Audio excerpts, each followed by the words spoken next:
ধন্যবাদ।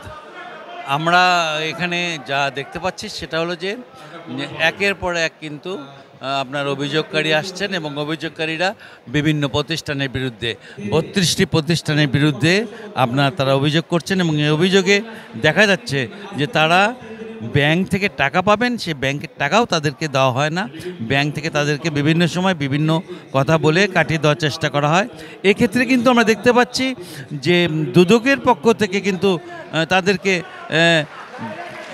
পরিষ্কার বলে দেওয়া হচ্ছে ব্যাংক কর্তৃপক্ষকে যে আপনারা কেন টাকা দিচ্ছেন না, আপনি টাকা দিতে বাধ্য, যদি টাকা না দেন তাহলে আপনাদের বিরুদ্ধে ব্যবস্থা নেওয়া হবে। ঠিক একই রকমভাবে কিন্তু দেখা যাচ্ছে যে আপনার হলো আপনার শহীদ জিয়াউর রহমান মেডিকেল কলেজ হাসপাতাল, বিআরটিএ সরকারি মোহাম্মদ আলী হাসপাতাল, তারপর রোডস অ্যান্ড হাইওয়ে, তারপর আপনার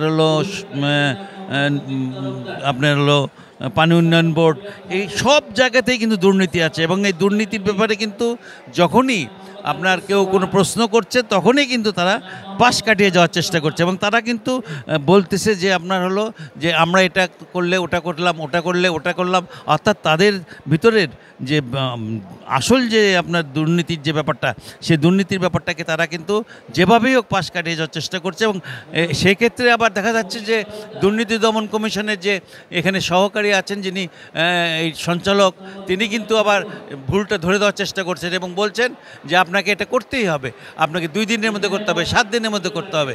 তারা বলে যাচ্ছেন যে 7 দিনের মধ্যে করে দেবেন, কিন্তু আসলে দেখা যাবে যে 7 দিনের মধ্যে তারা জিনিসটা করেইনি। এমন অবস্থা হবে যে যিনি অভিযোগ করছেন তিনি যদি যান তাকে সেখানে ঢুকতে দেবে কিনা সেটাও সন্দেহ রয়েছে। মোটামুটি এই ছিল আমার কাছে সর্বশেষ।